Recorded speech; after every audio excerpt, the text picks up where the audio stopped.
Ça, c'est ce que le chef d'aujourd'hui doit comprendre. Que la femme, l'embellissement de ta femme de la tête aux pieds, ça doit être toi. Ce qui est choquant aujourd'hui dans ce siècle présent, c'est qu'il y a des hommes à Bible fermée qui ont l'impression même qu'il y a trop de charges dans la famille. Il y a trop de charges. Seulement moi-même. Qu'est-ce que tu croyais?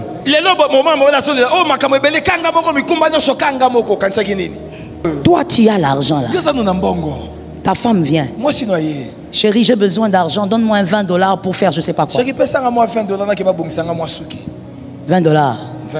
C'est pour faire quoi avec? Mais je vais aller acheter. Ah. Maintenant, quand tu iras, qui va t'accompagner? C'est ta fille ou c'est ta femme? Après ça, tu dis, bon, attends. Tu donnes le dos. Tu commences à compter. Radin. Que Jésus délivre mes filles de ces gens d'hommes.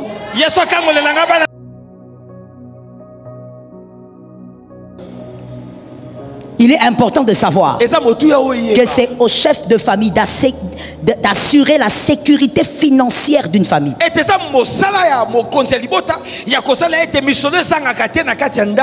Il ne faut pas que le siècle présent puisse déséquilibrer l'équilibre de Dieu depuis Genèse.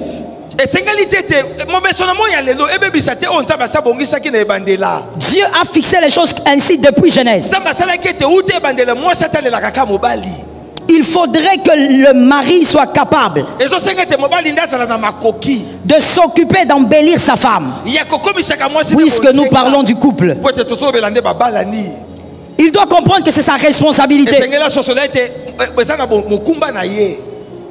Il doit savoir que c'est à lui de le faire.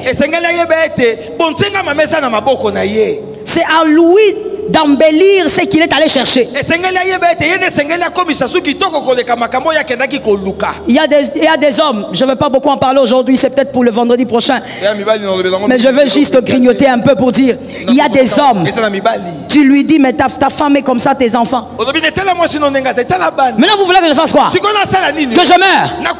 Je veux faire comment? Je n'en ai pas. Mon frère, tu n'en as pas, on sait. C'est pourquoi je ne reste pas à la maison, sors.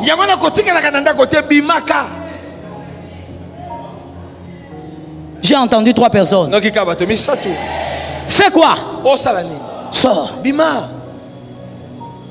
Ne reste pas à la maison là pendant que ta famille, ta femme sont incapables de manger, incapables de s'habiller. Toi tu es là. Des fois même tu en as. Mais tu considères que ce n'est pas à donner. Être appelé chef c'est bien. Mais il faut assumer les responsabilités d'un chef. Tu ne peux pas être appelé chef alors que tu te comportes comme un ouvrier. Tu as le comportement des ouvriers. Tu te réveilles le matin. Tu demandes à ta femme. Maintenant, aujourd'hui, on fait comment pour manger? Et des fois même tu dis à ta femme, tu ne peux pas aller voir un peu ta mère. Tu ne peux pas aller voir ton père. Alors que tu as un $100 dans la poche. Que l'Éternel vous délivre des avares.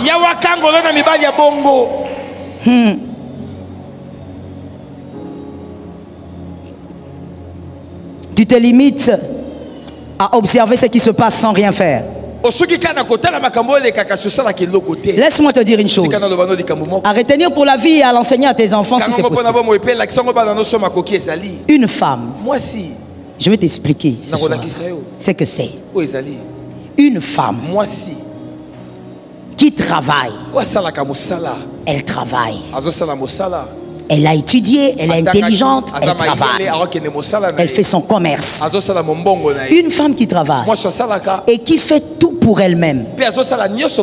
Elle s'embellit elle-même. Elle s'achète ses vêtements. Elle s'occupe au fait d'elle. Elle s'occupe d'elle elle-même. Elle s'occupe de sa beauté elle-même. Cette femme-là, sa beauté, elle ne te doit pas sa beauté. Yes, tu as très bien expliqué ça. Elle ne te doit pas sa beauté. Et c'est un grand problème pour toi qui es chef. Peut-être que tu ne sais pas. Le danger est déjà à ta porte. Laisse-moi te prévenir. Une femme, toi tu ne dois pas te contenter. Tu es content, tu dis oui. Moi j'ai une femme, elle s'occupe d'elle. Hein? Elle s'occupe. Frère, une femme qui s'occupe de son embellissement, elle ne te doit pas sa beauté. Et quand on ne te doit pas une beauté, tu ne peux pas demander ce qui ne te revient pas.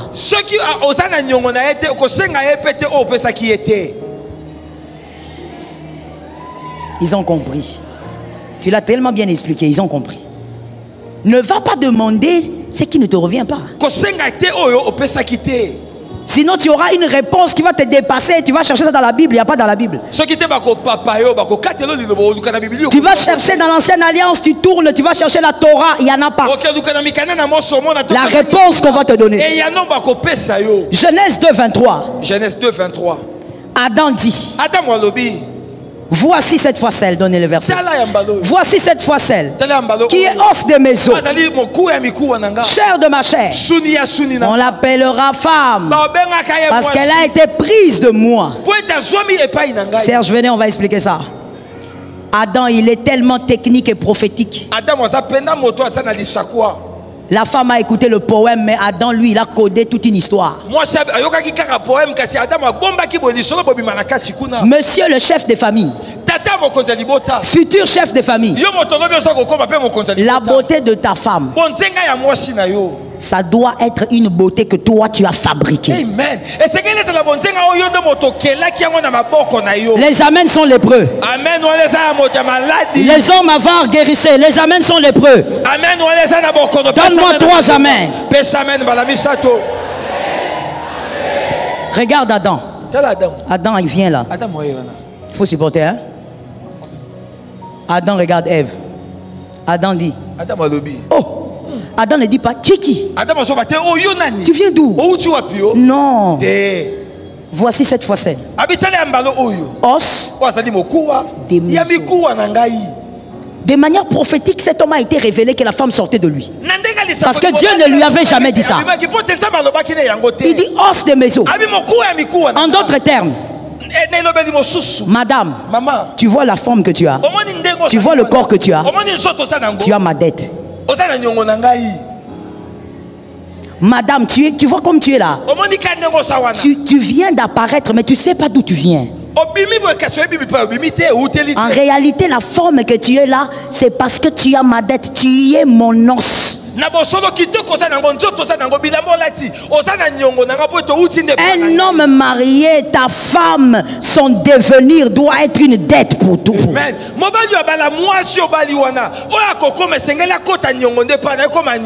Yes. Cette femme doit regarder et doit dire, c'est vrai que j'étais, mais je suis devenu. Parce que cet homme me fait devenir. Toi qui as dit Amen, reçois la double grâce. Tu dois pas. Adam, il a compris, il a dit non, je dois déjà faire signe, je dois signaler à cette femme ce qui se passe ici. Tu es os de mes os. Même si tu fais des fiers, tu as des courbes, tu as des formes, mais tu es chair de ma chair.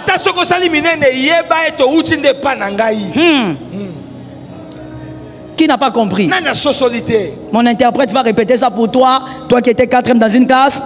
Non, bah de la bonne moto, c'est l'échec. Vas-y. Fimba na yo kasi ba tengane moto na sala yo. Omoni kitoko sa nango wana. Ba talon so la tangande moto na sali yango. Ah, il faut t'expliquer ça de manière brute comme ça. Brute là tu vois, tu as compris maintenant. Il faut vraiment qu'on t'explique ça brute. C'est ça même. Et ça dit yango. Adam, c'est ça qu'il voulait dire. Si Adam était congolais, c'est ça qu'il allait dire. Ce poème-là que tu trouves beau là, c'est ça le sens. Ève, attention, pas trop de fiers. Parce que tu viens de moi. Tel que tu es là, je n'ai pas ta poitrine. Je n'ai pas tes courbes. Mais tu viens de moi. Tout ce que tu es provient de ce que je suis. Est-ce que quelqu'un a capté? Ça, c'est ce que le chef d'aujourd'hui doit comprendre. Que la femme, l'embellissement de ta femme de la tête aux pieds, ça doit être toi. Ce qui est choquant aujourd'hui dans ce siècle présent, c'est qu'il y a des hommes à Bible fermée qui ont l'impression même qu'il y a trop de charges dans la famille. Il y a trop de charges. Seulement moi-même. Qu'est-ce que tu croyais?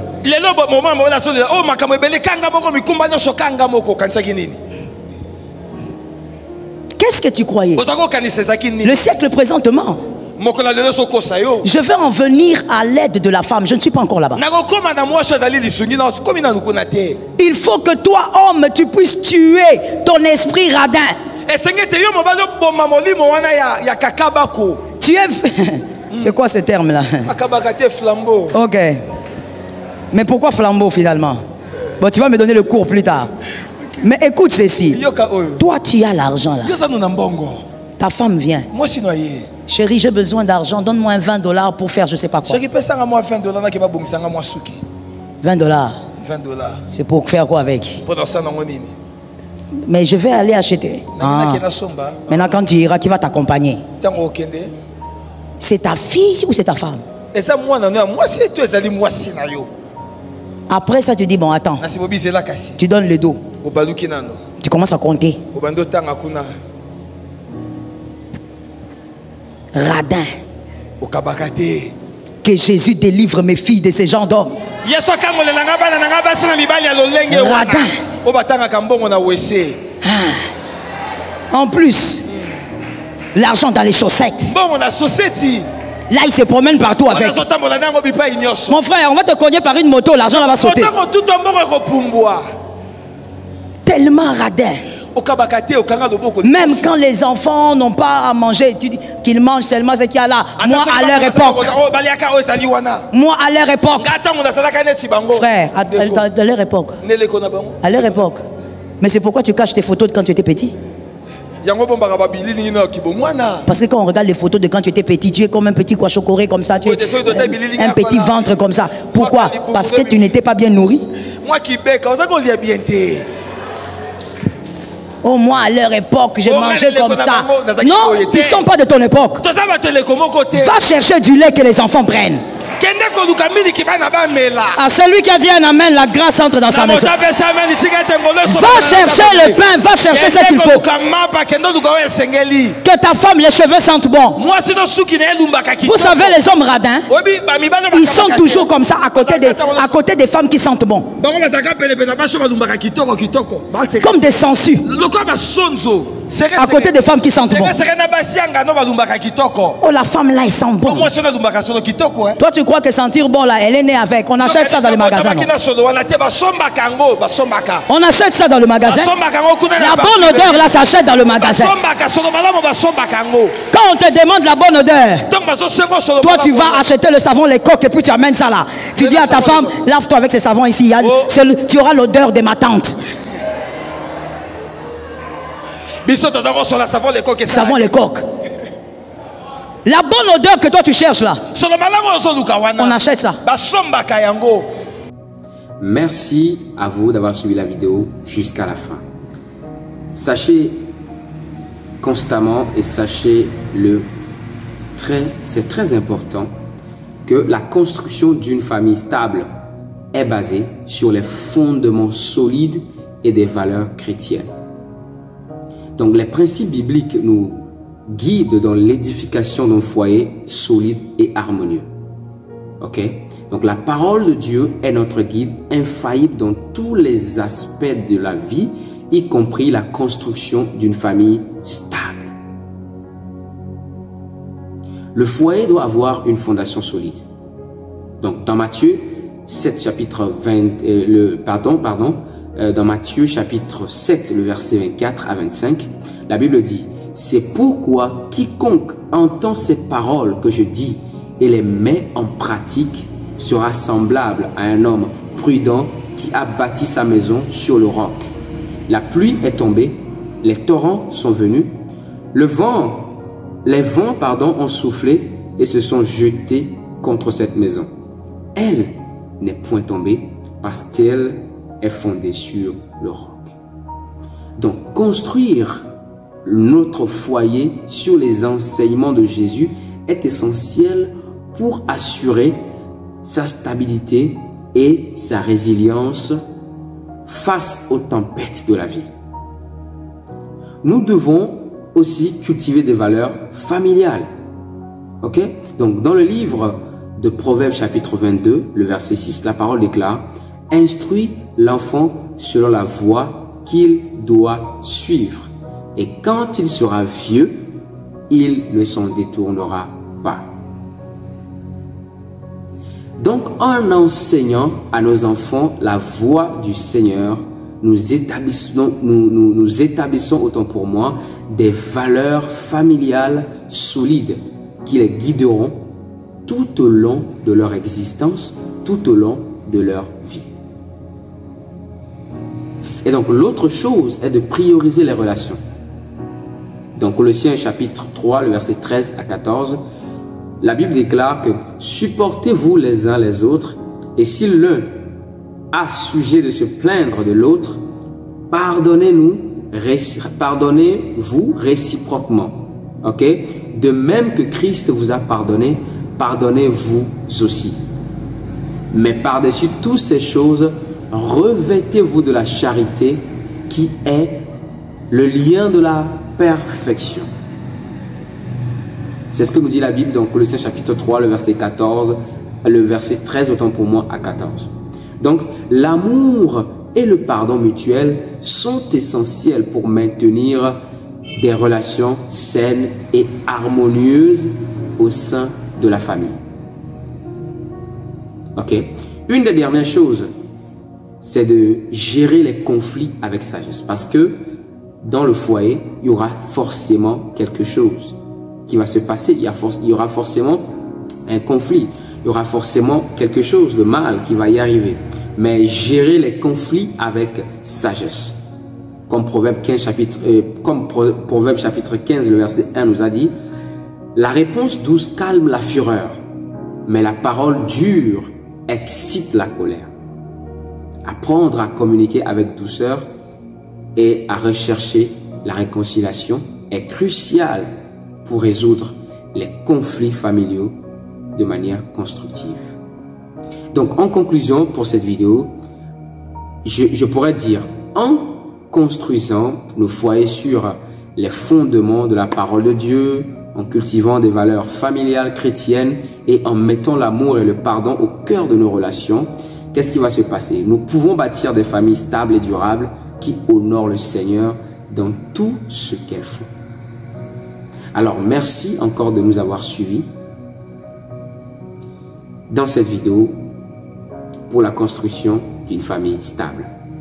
Que Dieu vous bénisse et vous guide dans votre foyer conjugal.